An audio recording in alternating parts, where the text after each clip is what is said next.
আসসালামু আলাইকুম রহমতুল্লাহ। দেশ এবং দেশের বাহির থেকে যেখান থেকে আমার এই ভিডিওটি দেখতেছেন সবাইকে জানাই রিপন এগ্রোতে স্বাগত।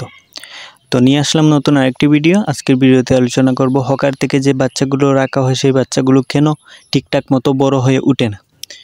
তো আমরা সবাই এই বাচ্চাগুলো চিনি, সবাই এই বাচ্চাগুলোর সাথে পরিচিত। বাংলাদেশে বিভিন্ন জেলায় কিন্তু এই বাচ্চাগুলো হকার ভাইয়েরা গ্রামে গঞ্জে হেঁটে হেঁটে সেল দিয়ে থাকে খুবই স্বল্প টাকায়। অল্প টাকায় কিন্তু বাচ্চাগুলো আমরা পেয়ে যাই। তো আমরা অনেকেই কিন্তু শখের বসে, আবার অনেকেই কিন্তু সুন্দর দেখে রেখে দিই বাচ্চাগুলো, না বুঝে শুনে আমরা কিন্তু বাচ্চাগুলো কিনে নিই। তো কিনে নেওয়ার পরে কিন্তু পড়ে যাই বেকায়দায়। বাচ্চাগুলো দেখা যায় কেনার পর খাবার ব্যবস্থা সবগুলো ঠিকঠাক দেই, কিন্তু বাচ্চাগুলো বড় হয় না, যেমনই কিনি তেমনই থেকে যায়। তো কী কারণে বাচ্চাগুলো বড় হয় না এবং কিভাবে আপনারা বাচ্চাগুলো বড় করবেন সেই বিষয় নিয়ে আজকে ভিডিওতে আলোচনা করব। তো আপনার স্ক্রিনে দেখতে পাচ্ছেন দুইটি বাচ্চা, একসাথে আছে আমার বাচ্চা, আরেক সাইডে আছে অন্যজনের বাচ্চা। তো এই বাচ্চাগুলো কিন্তু আমরা একই সাথে কিনেছিলাম, একই দিনে কিনেছিলাম। কিন্তু দেখুন আমার বাচ্চাগুলো কত সুন্দর, সুস্থ সবল, এবং অপর ভাইয়ের বাচ্চাগুলো লেজিম এবং ছোট্টই রয়ে গেছে, তেমন একটি বড় হয়নি। তো কীভাবে আমার বাচ্চাগুলো বড় করলাম এবং কী কারণে এই ভাইয়ের বাচ্চাগুলো এমন সমস্যা হয়েছে সে বিষয় নিয়ে আজকে আপনাদেরকে স্টেপ বাই স্টেপ বুঝিয়ে দেব।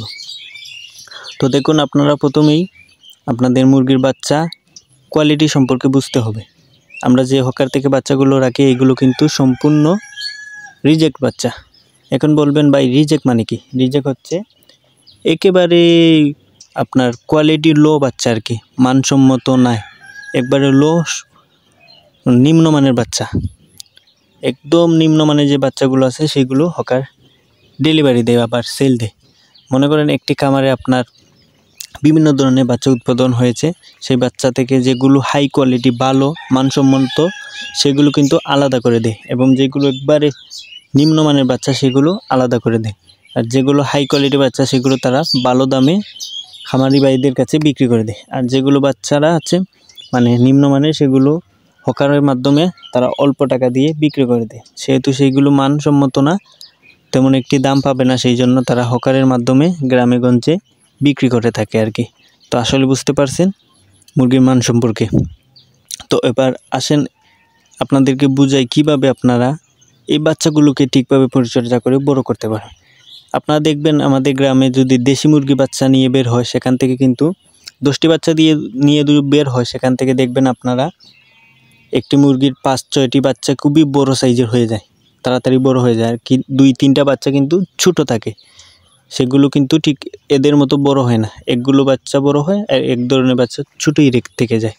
তো এই হকার থেকে রাখা বাচ্চাগুলোই হচ্ছে এরকম ছোটোগুলো বাচ্চা, যে দেশি মুরগির ছোটো বাচ্চা থাকে এরকম, সেগুলোকে যতই খাবার দেন সেগুলো কিন্তু তাদের ঠিকঠাক মতো তাদের বয়স অনুসারেই বেড়ে ওঠে।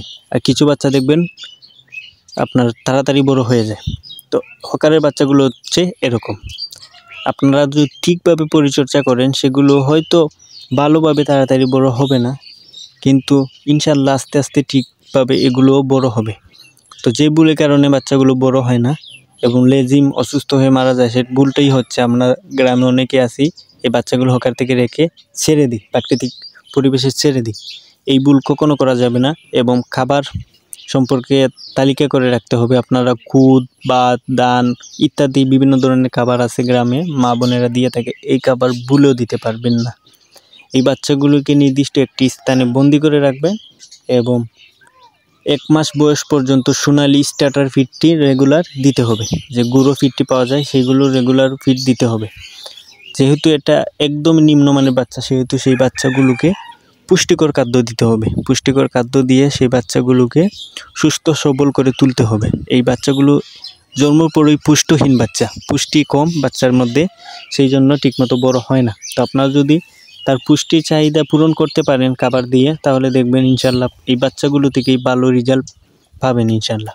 কখনো আপনার এই বাচ্চা পালন করে লস যাবে না। আর আপনারা গ্রামে ছেড়ে এবং উন্মুক্তভাবে কখনো পালন করতে পারবেন না এই বাচ্চাগুলো, হলে আপনার টিকাতে পারবেন। এরকম যদি আপনার পালন করেন দেখবেন বাচ্চা একটাও টিকবে না, আস্তে আস্তে আস্তে করে মারা যাবে। আপনার নির্দিষ্ট একটি স্থানে বন্দি করে রাখবেন এবং আপনার সোনালি স্টার্টার ফিড দিবেন, অন্য কোনো খাদ্য দিবেন না।